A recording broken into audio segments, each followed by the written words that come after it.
My name is Helene Meisler. I welcome all of you to this evening's program. On behalf of tonight's co-sponsors, panelists, and moderator, I want to thank Rabbi Kleinbaum, who I have not met, but I've heard is terrific, and Congregation Beit Simchat Torah for hosting this evening's program. It means so much to us to be invited into your community and to have this very urgent conversation, because in the best of our Jewish tradition, each of us holds deep concerns about equality, justice, and peace in Israel and in Palestine. Now, this next paragraph I've just changed, so I have to make sure I can read it. So this event actually represents and is co-sponsored by people who want to examine this issue from all aspects. The panelists hold a range of perspectives, as you'll hear. So you are not going to just hear one perspective. The idea is for us truly to be able to listen to each other. There should not be something so frightening that we can't listen to each other and hold rational conversation. What I think we all need to remember, and I hope this is true for everybody who's sitting here, is that all of us are committed to peace and justice. Our overriding hope is that questions that are discussed by this panel will reverberate within each of us, that we will continue to have conversations about this topic, that the conversations will lead each of us in our own way, or his or her own way, to meaningful action, and that eventually peace and justice will prevail. Now I would like to introduce Lizzy Ratner, who is tonight's moderator. Lizzy and I have never met, but we've been emailing each other a lot. Lizzy is a New York-based journalist. She's a contributing writer for The Nation, where she's written about everything from food stamps to Israel and Palestine. She has also written for The New York Times, The New Yorker Online, and The New York Observer, where she worked as a staff reporter for several years. Lizzy is also co-editor of the very important Goldstone Report, The Legacy of the Landmark Investigation of the Gaza Conflict. Her contributions to this cause are greatly appreciated. Lizzy Ratner. Wow.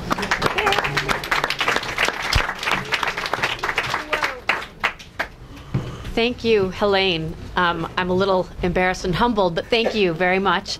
Thank you, everybody, for coming out tonight. And most of all, most profusely, thank you to Rabbi Sharon Kleinbaum. Again, thank you, CBST. Thank you, Reuven Greenwald, for the absolutely lovely welcome and introduction. We're so grateful to be here tonight. Thank you for opening your arms and your home to us. As people have pointed out, at a moment when others are trying to limit which voices can be heard in the Jewish community and restrict the terms of acceptable debate, you all at CBST have created a space quite literally for this very important conversation to be heard. And in doing so, you've certainly restored my faith in parts of the organized community, Jewish community. I think you might have restored other people's faith. And you've also actually been true to both Jewish values or Jewish principles and democratic principles. And the specific principles I'm talking about, or the specific principles, is the principle of debate and reasoned speech and debate. As anyone who sat through a Seder 10 nights ago knows, speech, conversation, debate, they're kind of fundamental to Jewish religious and cultural tradition. In the very opening of the Bible, in Genesis, it's an act of speech that brings the world into existence. So language can actually change the world in some versions of Jewish thought. And of course, in the Talmud, there's the idea of elu ve'elu, intellectual debate, which is enshrined in the story of the 3-year dispute between the house of Hillel and the house of Shammai, who argue, argue, argue until a voice from on high comes down and says, Elu ve'elu divrei Elohim chaim. These and those are the words of the living God. So there's more to the story than that, but I think you get the picture. These and those are acceptable words. In our own country, of course, there's the idea of uninhibited, robust, and wide open debate. That's considered so sacred and so foundational to the idea of democracy in this country that it's enshrined in the First Amendment, part of the founding texts of our country. And so, in other words, functioning, just, open communities need debate. Jewish tradition tells us that. Democratic tradition tells us that. Now, marrying these traditions here in this room this evening is one thing. It's not a small thing, but it's one thing. Marrying them in a country is a whole other story. And that, of course, is what we're here to talk about tonight. The name of this panel is Israel, Jewish and Democratic, ? And we're going to be discussing things like, is Israel or can it be a democracy? Is there or can there be equality in Israel? Can a Jewish state be democratic? But before we get to that, I actually want to take one moment to talk about democracy in our country, because today, as many people in this audience probably know, is the 45th anniversary of the assassination of the Reverend Dr. Martin Luther King. And it's a day that I have to say always breaks my heart. It breaks my heart simply for the loss of an extraordinary person. It breaks my heart for a movement that lost a leader, a country that lost a leader. And it breaks my heart because it reminds me how undemocratic our democracy has often been. It does make me proud when I think about how many Jews were active in the movement that Dr. King helped define and inspire. And some of these Jews came there, were active from very specifically Jewish places, like Rabbi Abraham Joshua Heschel. Others came from less explicitly identified places. But I suspect that one of the things that united them beyond an incredibly strong sense of justice and outrage over injustice was an ability to redefine community as something bigger than themselves, such that they marched in solidarity with people who were not necessarily defined immediately as part of their community. And so I just want to put that out there as we begin tonight to talk about community and democracy and Jewish community and democracy, and are they compatible, are they not? How do we negotiate these terms? And now, the panel. We have great panelists. We have 4 excellent panelists talking about 3 very tangy questions. We're going to begin with Rebecca Vilkomerson. I'm just going to introduce them, by the way, and then I'll say the questions. So don't feel like you have to go right away after I say your name. So we've got, let me get your bio here. So Rebecca Vilkomerson, who's the Executive Director of Jewish Voices Fro Peace. In 2010, she was named one of the Forward 50, which is the Forward's list of 50 most influential Jews in the United States. She's got a master's degree in public policy from Johns Hopkins. She's lived in Israel with her family from 2006 to 2009. After Rebecca, we're going to go and speak with, or we're going to hear from Kathleen Peratis, who's a partner at Outen and Golden, or is it Uten and Golden? Outen. Okay. Outen and Golden, where she focuses on employment law. She also serves as co-chair of the Middle East North Africa Advisory Committee at Human Rights Watch, and she's a board member of Americans for Peace Now. We'll hear then from Marilyn Kleinberg Neimark, who's a professor emerita at Baruch College. She was a founder and longtime board member of Jews for Racial and Economic Justice, and is also a founder and co-host of Beyond the Pale, a program of progressive Jewish politics and culture on WBAI, and I get to co-host that occasionally too, so it's a particular honor to sit here with Marilyn. And then finally, we'll hear from JJ Goldberg, who's the editor-at-large of the Jewish Daily Forward and was formerly editor-in-chief of the newspaper for 7 years. He is the author of Jewish Power, Inside the American Jewish Establishment. And I also think it's worth mentioning that he has worked as a New York City taxi driver, a Jewish communal worker in Los Angeles, and a construction laborer in Israel. So in 1 second, we're going to go to the questions, but I just want to say, here's how the panel is going to work. I'm going to ask one question. Each of the panelists is going to have a chance to answer it. I'm going to ask another question. Each panelist will get a chance to answer it. I'll ask a third question. Each panelist will get a chance to answer it. Then they're going to talk amongst themselves for a few minutes, where they're going to get to sort of hash out issues that came up during the conversation. Are they going to listen? And they're going to listen. You're going to listen. And then after that is when we bring all of you into the conversation. We'll open it up to questions, and we'll have answers from the panelists. So, and the final thing is a note. I've been asked to ask all of you to hold your applause, particularly if a member of the panel says something you really love. Even if you love it in your heart, applaud quietly, silently, within yourself, not out loud. You can applaud after the panel. All right, so now, the questions. The first question. There's some very big questions we're going to be talking about today. So I want to kind of set the stage by asking each of you to describe why the issue of democracy and Israel is important to you. What principles or values underlie your thinking around this issue?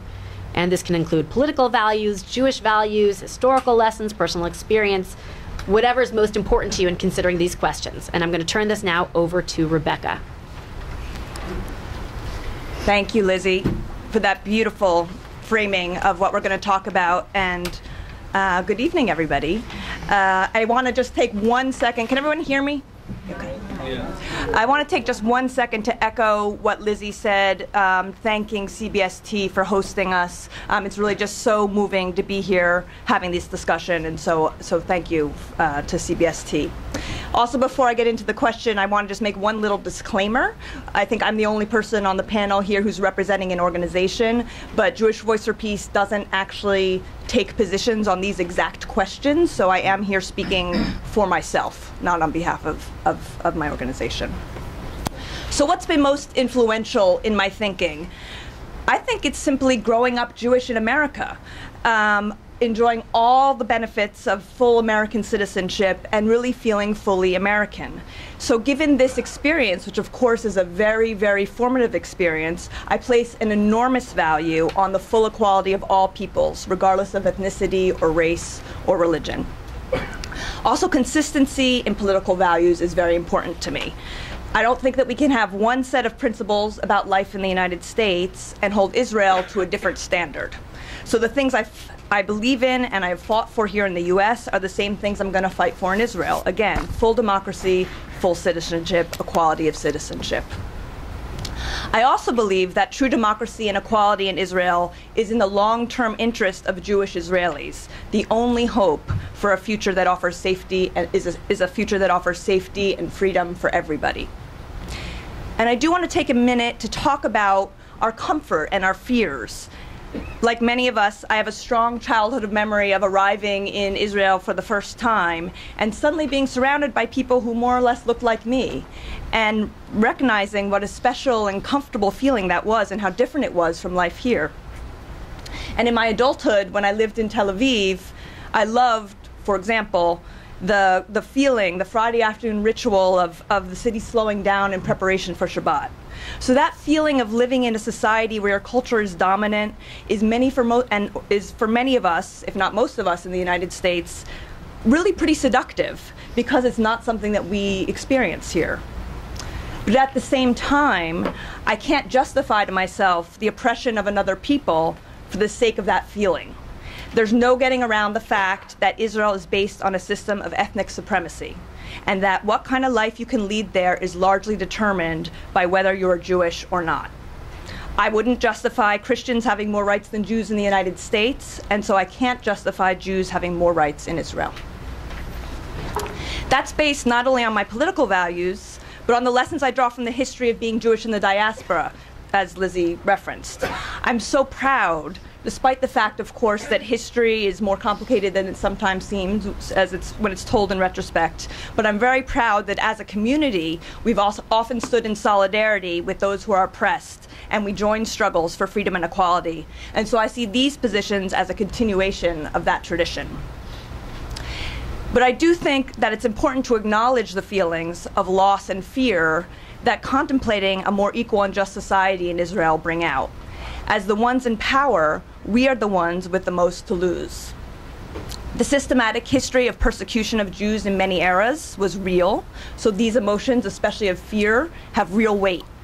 So I think especially at an event like this one, that's specifically for the Jewish community to think about these issues and to reflect on these questions, it's entirely appropriate for us to think about and acknowledge what it would mean for Israeli society to transform if there were true equality of citizenship, and our feelings of fear or sadness or discomfort that can bring up. But those emotions simply can't trump Palestinians' basic rights, and it can't justify maintaining systems that are fundamentally unjust. And at the same time, I think we need to understand why Palestinians shouldn't be asked to be patient or to temper their own legitimate demands in order to better accommodate our fears. I also think, finally, that we should allow ourselves to be hopeful and visionary about what could be instead of being held hostage to these fears. One of the times I feel most hopeful is when I go with Israeli activists to stand in support of Palestinian unarmed protests against the wall. We often talk then about what a wonderful place Israel, Palestine, Israelstein, whatever you want to call it, could be, if only it could be like it is on those afternoons when Israelis and Palestinians are there together working for a better world. Thank you, Rebecca. We're now going to go to Kathleen, who's going to address the same question, and she'll also have 5 minutes to do that. Should I take this out? Does that one work? Is this on? Yeah. Okay.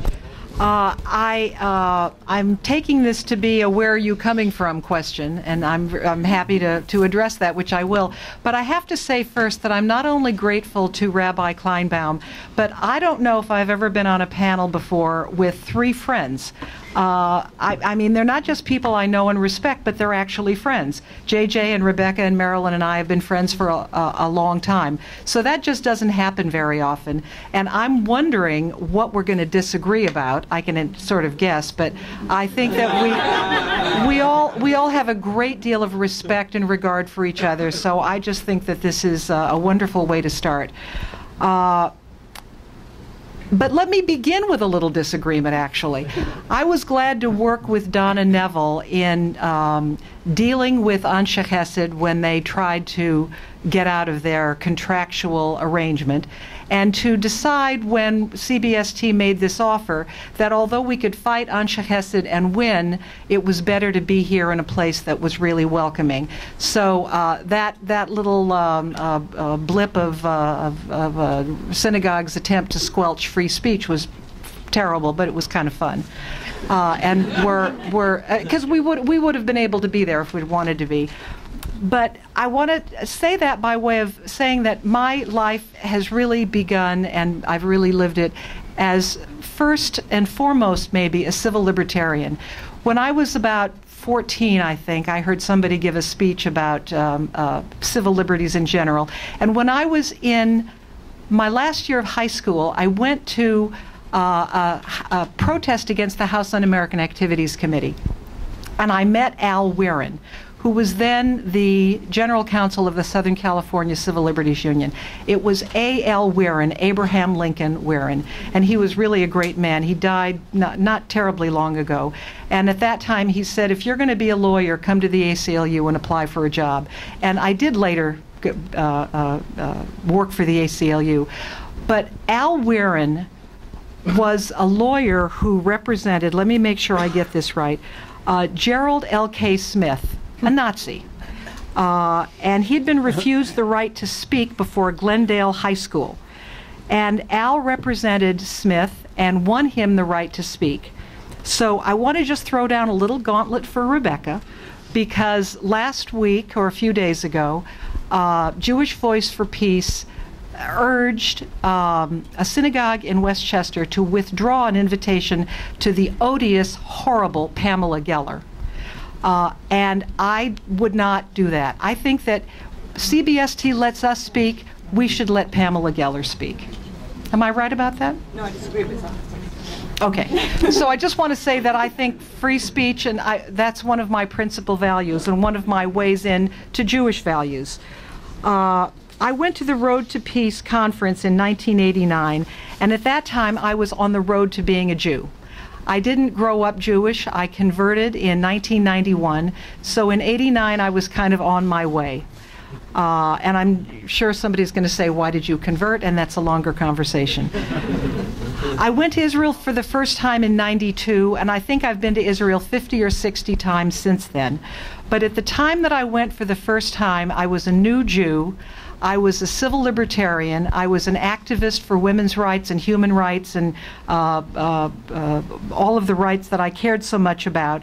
And I fell in love with the activists in Israel.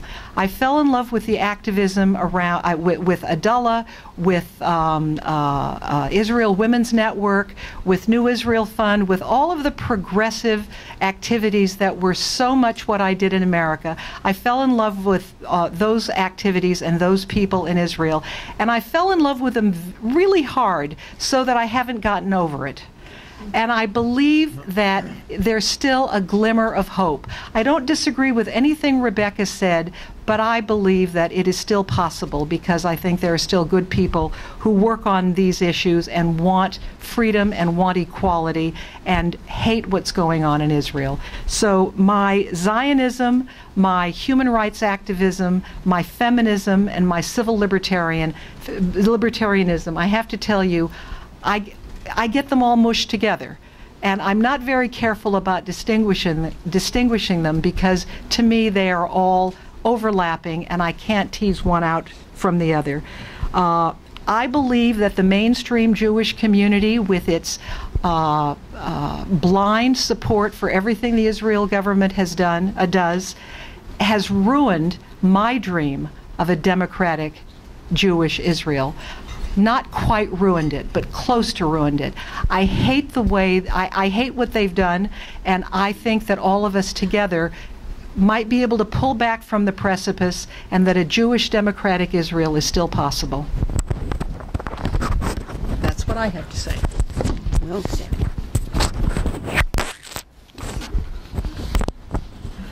Well, we'll find out. I think it's still working. Yeah. Neither Zionism nor Israel were particularly present in my life during the years when I was growing up. Is it a rubber band?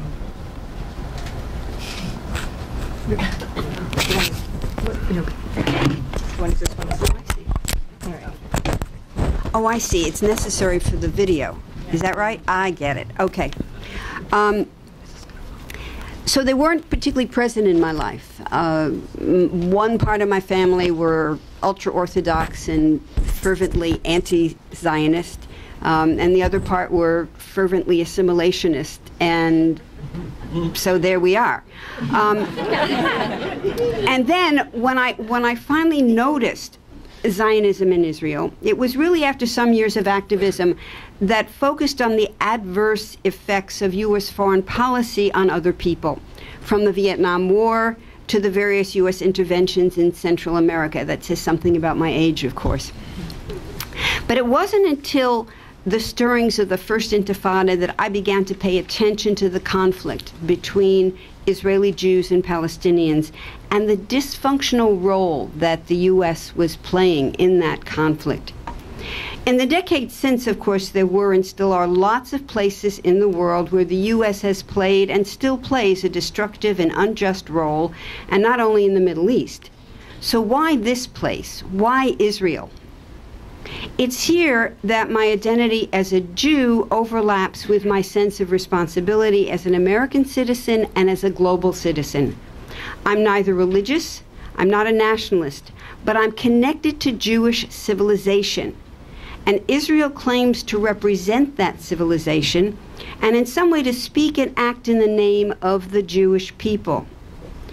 Israel's action vis-a-vis the Palestinians are not only bad for the Palestinian people, for Israeli Jews, and for the future of the state, they also fuel the spread of anti-Semitism which Israel claims to care so much about. By supporting Israel's policies and action, the U.S. is allowing Israel to harm the interests of the U.S. as well. I also have deep personal ties to friends and family in Israel and Palestine, people I admire tremendously and feel very close to, and who've invested decades in the fight for justice, sometimes at high personal cost. I want to support them. That's probably the way in which this issue is most personal to me. It involves, on a daily, intimate, all-encompassing basis, specific individuals whom I know and whom I love. As for the more general principles, sure, I support democracy. I support civil liberties. And actually, I probably am closer to agreeing with Kathleen on the Pam Geller speech than I am with Rebecca.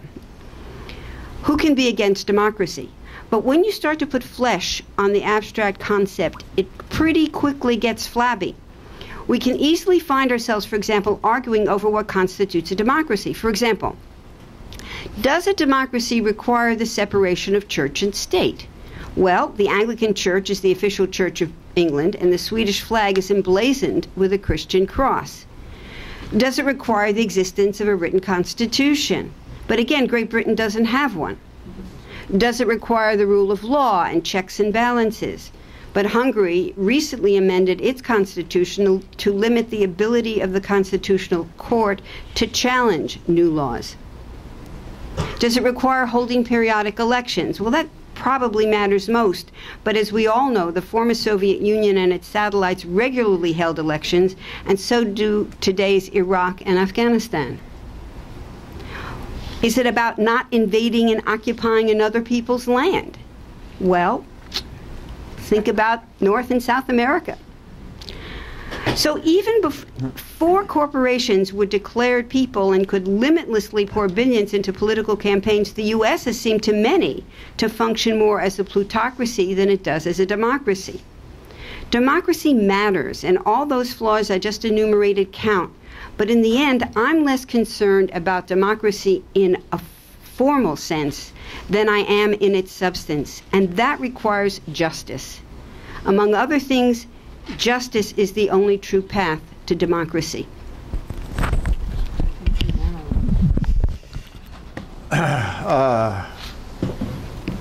Well, I want to thank the same people that everybody else thanked.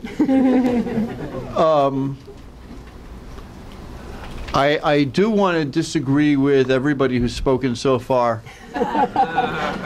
about the venue that we are in. I'm a member of Anshe Chesed. Jeremy Kamenofsky is technically my rabbi, although I belong to a sub-congregation that doesn't recognize the rabbi. I'm serious. We have our own, so we were there before he was.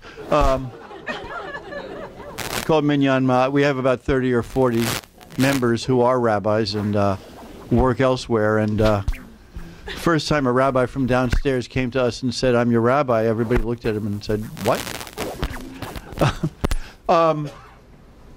One of the things I've learned as a member of a synagogue over the years, in several synagogues, probably many, is that synagogues exist because they are of a gathering, it's a congregation of like-minded people. It's not necessarily a full democracy. Democracies are, America is a democracy. Everybody who lives here has equal rights within America because we're all subject and we can't very well leave. This is the country we live in. A synagogue is a place we choose to join because we want to. Now, I shopped around when I moved to New York to find a synagogue I felt comfortable with.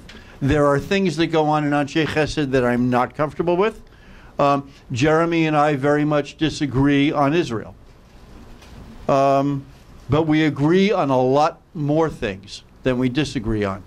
And in the end, I had to choose a synagogue that I was comfortable with. I am not sure that I would reject the idea of turning down Pamela Geller. I don't think that she necessarily... Pamela Geller has a website called Atlas Shrugged. She's very anti-Muslim. Anti-Muslim. She thinks Islam is an evil religion. I mean, we could go on. And I don't necessarily think that I would want her speaking in my synagogue. Now, I would have wanted this program in my synagogue. I didn't agree with that decision, but I don't necessarily think that it's a decision that a rabbi is not entitled to take. I think he had to agree once the office staff signed a contract while he was on sabbatical, but I don't necessarily think a JCC belongs to the Jewish community. The Federation belongs to the Jewish community. The Jewish Community Relations Council is a democratic, theoretically, body that belongs to the Jewish community. Synagogues are ideological institutions. Some are Orthodox, some are Reform, some are Reconstructionists within the Jewish community, and they, everybody's got their own shul. So I want to make that clear. I don't necessarily agree about the role that Anshe Chesed played in this, but that's not what I'm here to talk about. Sorry I started this. I also want to say I am a member of a committee that was set up by the Jewish Community Relations Council, which is engaged in trying to develop ways. It's got representatives of the Orthodox community, of Young Israel, of Yeshiva University, of the Reconstructionist movement, and it's a dialogue that's been going on now. It just started a few months ago to find ways that the Jewish community can have this kind of dialogue on a broad level and start listening to each other. And it was started by the JCRC. It's headed by somebody who used to work for the David Project, which is way to the right, and he's committed to the enterprise of finding a way to have open and respectful discussion. So it's not like it's us against the Jewish community. Now, how did I get into this? What is my position on democracy? 1 minute about freedom. 1 minute. Sum us all up. My grandfather was a labor Zionist. My father was a labor Zionist. My uncle was a labor Zionist. I'm a labor Zionist. My kids go to labor Zionist summer camp. One of the things I learned growing up is that people came to Zionism and Jewish statehood from very different places, very different reasons. The religious Zionists thought the Messiah would come. The labor Zionists thought that the Jews should reestablish a working class democracy. Middle-class Zionists wanted to reproduce Berlin and New York in the Middle East. And we came together on the project of 1948, and since then it is our duty to fight with each other over the nature of the society that we created. I don't believe there's anything wrong with America having Christmas as a day off and having English as the official language and making room for everybody else to be pretty much equal citizens, even though Yom Kippur is not a day off and Christmas is. And I accept that, because I'm a minority. I don't think there's anything wrong with a country where Hebrew is the official language and Yom Kippur is the day off. I would like to see it as a country that fulfills all of the values that I understand to be Jewish values, including equality, including full equality. I think the idea of a law of return and of many of the accretions that Zionism has adopted in Israel are no longer necessary. The Jewish state has been created, and now it should be whatever it will be and whatever its people decide it will be. So I don't think there's anything that's a contradiction between the Jewish nation, after 2,000 years, having reconstructed itself as a nation state, and that state being whatever its residents and citizens choose it to be, which may be someday a state where Yom Kippur is no longer the official holiday. We've done our job as Zionists. Started to get a little heat up here, just a little bit. I want to go on to the second question now, and then also just tell the panelists, because I didn't actually fill you in on this. We have a timekeeper, Ellie Bulkin, over there, so who's going to flash signs. So if you see something flashing out of the corner of your eye, it's first a warning telling you have 1 minute, and then stop. Okay, so the second question now is, some of you have already gotten into this, but let's go deeper. Do you believe Israel is or could be a democracy? If so, why? If not, why? And again, some of you have gotten into this already, but please include in your response whether a Jewish state could be democratic. Also, this seems important to me, please give some sort of understanding of the version of Israel you're talking about. There is Israel within the 67 borders, there's the Israel of settlements, there's the Israel that some people believe in, the greater Israel. So when you're describing Israel and democracy, please try to give us some sense of which version or versions of Israel you're referring to. We're going to start with Rebecca. Thanks. So I'm going to focus most of my response on Israel within 1967 because that's where I think it's for me the most interesting to think about because it's the least clear and there's the most misperceptions about what's happening there. But I do just want to take a word on the broader perspective which goes beyond the 1967 borders to the additional areas that are under Israeli control. So East Jerusalem, West Bank, Gaza, Golan. Each of these are under somewhat different systems. We don't have time to go into all the differences. How's that? Oh, that's much. Oh God, I have to eat the microphone. Okay. Okay. So each of the residents of each of those areas are under somewhat different systems and are under, to various degrees, are under systems of Israeli control. So of the total population of all these areas, plus Israel, roughly half of the population is Jewish. All the rest live under various levels of non-democracy. And I think the reality of the fact that Israel rules over all those lands together means that when you're talking about the total area, that you cannot consider that a democracy. But I do want to talk about inside Israel, again, where I think it's a little bit, where there's a lot more ambiguity, perhaps, unless you know the situation well. I think, there's a well-known phrase, which is, it's a democratic state for the Jews and a Jewish state for the Palestinians. And I think that's pretty accurate. 25% of the Israeli population is non-Jewish, and the vast majority of those are Palestinian. And it's often argued that because Palestinians in Israel have the right to vote, and I think this is where some of the misperceptions come in, that Israel is a democracy.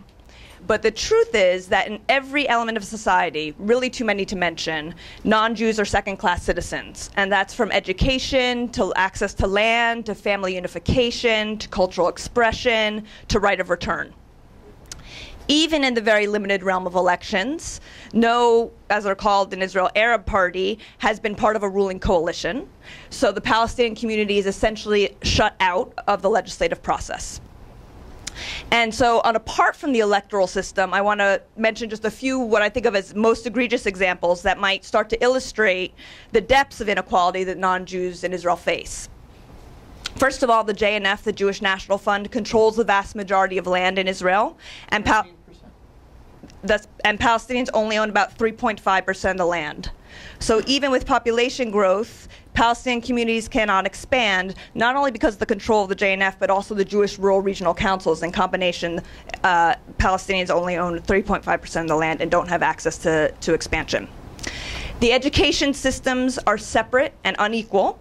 Palestinian students receive less funding, learn in bigger classrooms, and have bigger classes, and in vastly inferior physical infrastructure. And that goes all the way to the top of the education system. Only 64 of the over 4,500 tenured professors in Israel are Palestinian. That's 1.4%.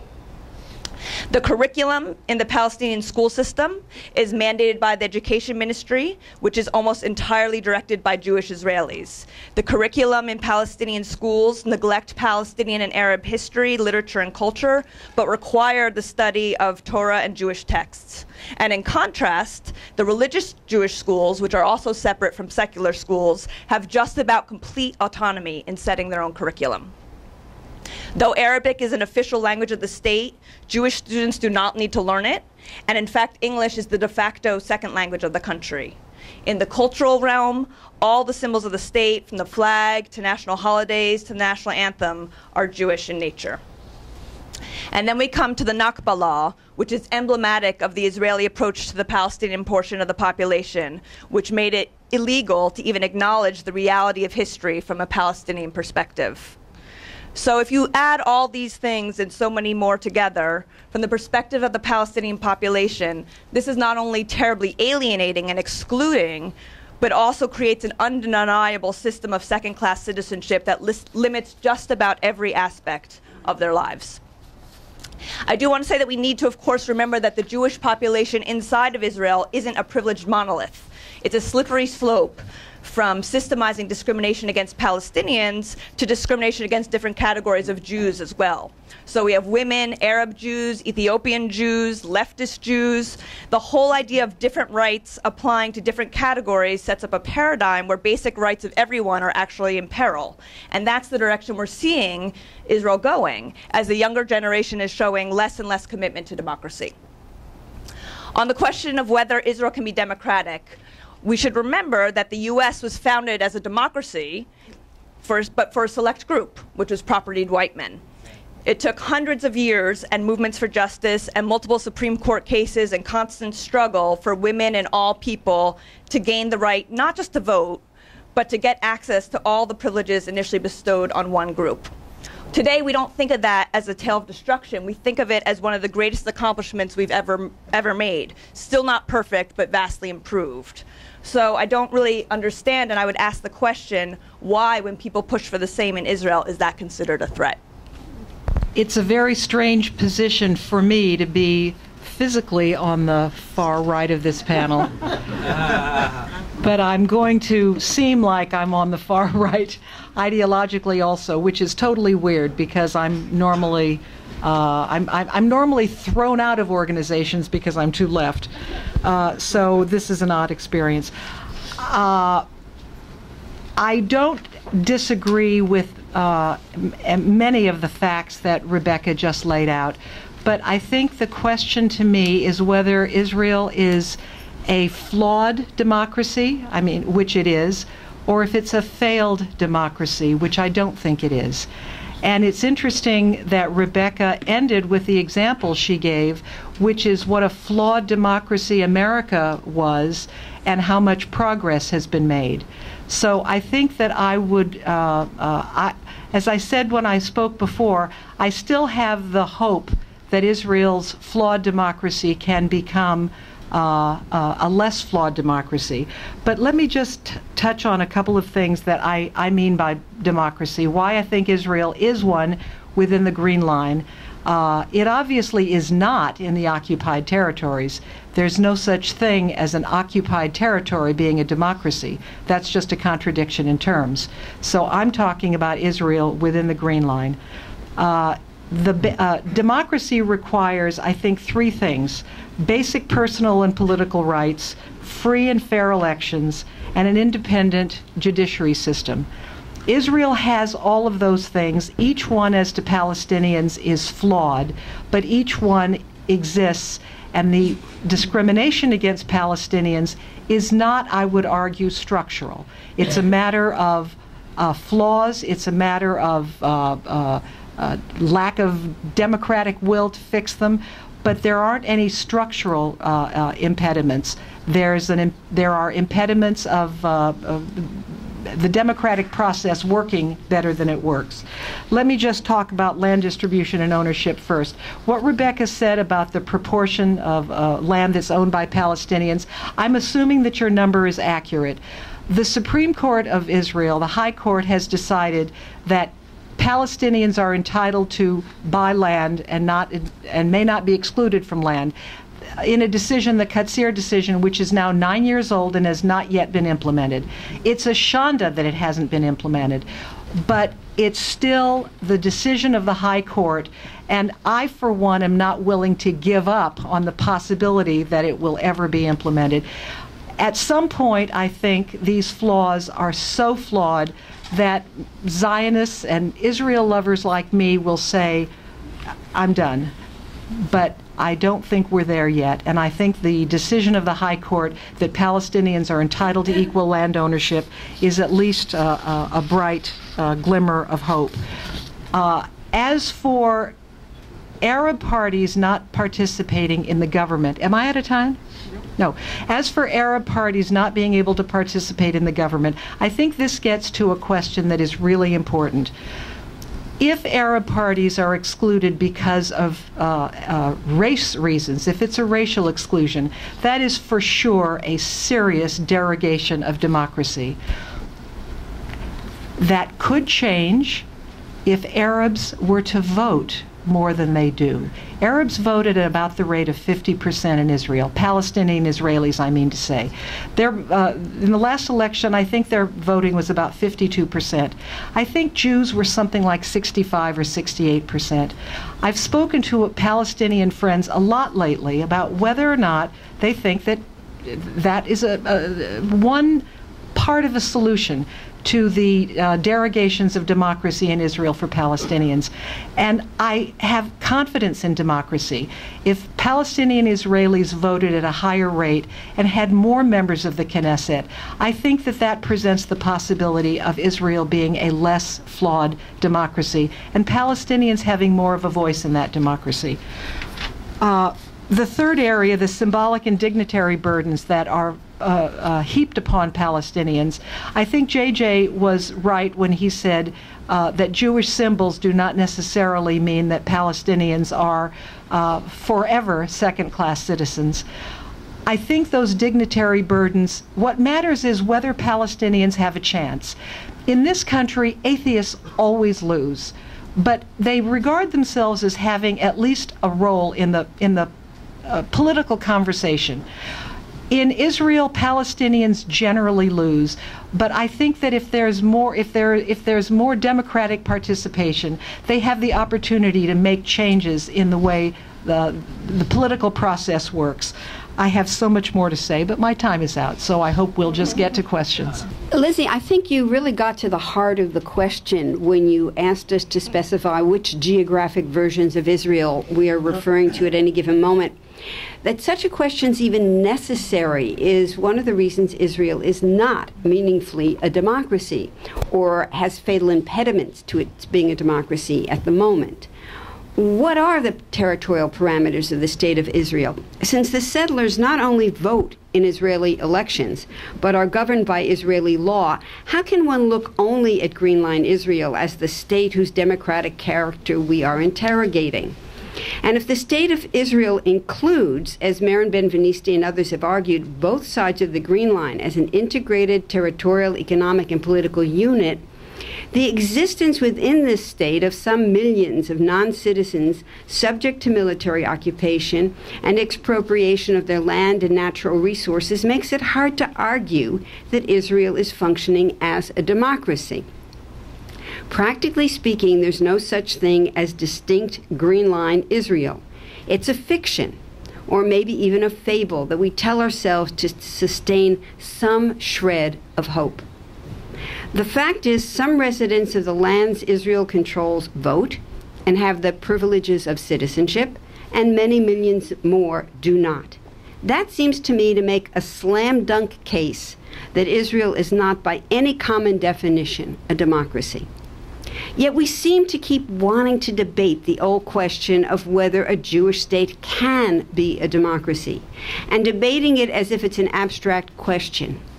After 65 years of evidence, and a significant majority of those years involving Israel's occupation of the West Bank and for a time Gaza, and effectively still Gaza, it seems like a kind of derelict peel pool not to talk about the concrete reality. So if we're talking tachlis, maybe it's better to ask, has Israel ever been a democracy? And if we add the reasonable caveat that no country lives up to the best ideals of democracy, then maybe it's even better to ask, over these 65 years, has Israel been tracing an arc that bends towards justice? Speaking of Martin Luther King, of course.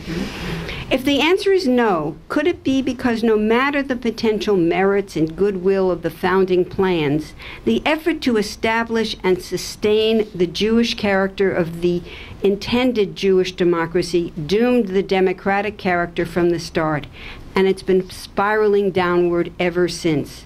For whatever the starting point was, I think we'd mostly agree that Israel has become less democratic in recent years.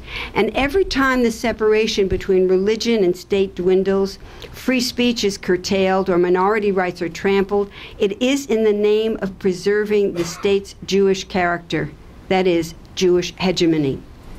Peter Beinart, the liberal, religiously observant American Jew who's taken a lot of heat for his useful and eloquent book, The Crisis of Zionism exemplifies well the way in which Jewishness trumps democracy among the most liberal of Zionists. Here's what he told the Atlantic Magazine's Jeffrey Goldberg a few years ago. I'm not asking Israel to be utopian. I'm not asking it to allow Palestinians who were forced out or fled in 1948 to return to their homes. I'm not even asking it to allow full equal citizenship to Arab Israelis, since that would require Israel no longer being a Jewish state. I'm actually pretty willing to compromise my liberalism for Israel's security and for its status as a Jewish state. This is the kind of thinking that has long justified not only the de facto but the de jure discrimination against the Palestinian citizens of Israel. And I don't think I have to enumerate the second-class nature of their citizenship status, which Rebecca, of course, has so fully and eloquently described. Their land expropriated for Jewish purposes, their unequal share of material resources, their ineligibility to receive many social benefits and employment opportunities enjoyed by Jews, and so on. Not to mention the powerful Jewish symbols. And, when you talk about the symbols, we're talking about a flag that has a Magen David on it. We're talking about a national anthem that's about the Jewish return to Zion. Not to mention calendars and commemorations and heroes and so on, which collectively maybe have a huge impact on an oppressed population, more so than, say, for us here in the States, as we look at Christmas or the Christmas dilemma and so on. This majoritarian ethos is, in its essence, undemocratic, and it requires constant vigilance, constant patrolling of the discourse, which, of course, Rebecca has outlined for us. I do want to say that in response to Kathleen's comment about the Palestinians voting, one of the constraints may be the fact that under one of the basic laws, the one about the Knesset, it stipulates that a candidate's list shall not participate in elections to the Knesset if its objects or actions expressly or by implication include one of the following: negation of the state of Israel as the state of the Jewish people, negation of the democratic character of the state, incitement to racism. So if you disagree with those fundamental precepts of Zionism, you can't run for office, or at least you have to keep quiet. The Jewish National Fund controls 13.5% of the land in the state of Israel. Not most. 13.5%. It's by law that it may not sell or rent land to non-Jews has been declared unconstitutional by the Israeli Supreme Court. Now, a couple of years now, the government has been trying to undermine, bypass, and elude the dictates of the Supreme Court, and Israel's democracy is very flawed. It's probably more flawed in its treatment of Arabs than America's democracy is in its treatment of people of African descent. I'm not sure. Probably more so. As far as the borders of the state of Israel, my friend Jonathan Mark wrote an article in the Jewish Week around 2002, I think it was, that fall. The New York Times ran a picture. There was a date line that said Shiloh, which is a settlement in the West Bank. It said Shiloh, Israel. And the next day they ran a correction saying, we're sorry, Shiloh is not in the state of Israel. It is in the occupied West Bank. Rabbi Lookstein of Kehilath Jeshurun on East 85th Street called for a boycott of the New York Times because it claimed that Shiloh was not Israel. So Jonathan did a story. The Jewish Week tends to go on at some length. Jonathan is even less brief than me. He wrote about the brave stance of Rabbi Lookstein in standing up to the New York Times. At the very end, which is several pages in, he called up the Israeli consulate and said, just to confirm, is Shiloh in Israel? They put him on hold. They came back 5 minutes later and said, no, it is not. The Israeli Foreign Ministry does not recognize the occupied territories, including the settlements, as Israel. It follows the same law that the U.S. State Department does, except for Jerusalem, which Israel claims is part of Israel. West Jerusalem. The West Jerusalem is not recognized by the United States as part of the State of Israel. If you were born in West Jerusalem, your passport says you were born in Jerusalem and not Israel, because the United States recognizes, well, west. The Jewish part of Jerusalem is not recognized as the capital of Israel by any country in the world except for Israel, because the 1947 borders, which are still the only legal borders, claim that Jerusalem is an international city. No country in the world has its embassy in Jerusalem. No country in the world. Because Israel is the only country in the world that has established its capital on land that no other country in the world recognizes as within its sovereign boundaries. But Israel recognizes the 67 borders as its sovereign boundaries, pending a peace agreement with the Palestinians.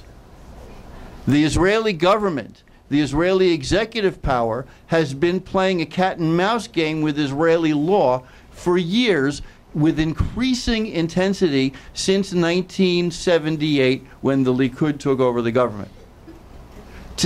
I could say that the American bombing of Hiroshima in 1945 with an atomic bomb shows the nature of American democracy, that America can't be trusted with weapons because they will destroy Japanese cities. But that would be silly, because America didn't destroy a Japanese city until 1945. Israel has been becoming more undemocratic in many ways as its fight with the Palestinians has become more violent and more homicidal. The worst thing that happened to Israeli democracy was the Second Intifada. Now, some of the most interesting relationships that I've developed in Israel over the last 10 or 15 years have been with Israeli security officials in the rank of general, colonel, and above, because they are the most vocal in urging that Israel, A, enforce its democracy, follow court laws, and get out of the West Bank, because it's killing Israeli democracy. And one of the things that's killing them is that the lower ranks of the army are becoming more and more dominated by settlers. An increasing percentage of the young officers in the army are knitted yarmulke, modern Orthodox settlers and their supporters, who have contempt for democracy, contempt for the law, contempt for the Arabs, for the Palestinians. And the generals are tearing their hair out, because it threatens what they went into the army for, which was to make Israel more democratic and not less so. That's why the Israeli General Staff is one of the most left-wing forces in Israel. It's not in the nature of Israel to be behaving the way it is. It's in the power of the settlers and the anger. It's not just fear, it's rage at what happened between 2000 and 2003, when the first Intifada, which was nonviolent, it was throwing rocks, it was based on Martin Luther King's thought. Barak. I'm sorry. Awad. Doesn't matter. It was based on, okay, the first and the third Intifada now beginning is also about rocks and nonviolence. The second Intifada became a trope in the Israeli mind for what the Palestinians are about.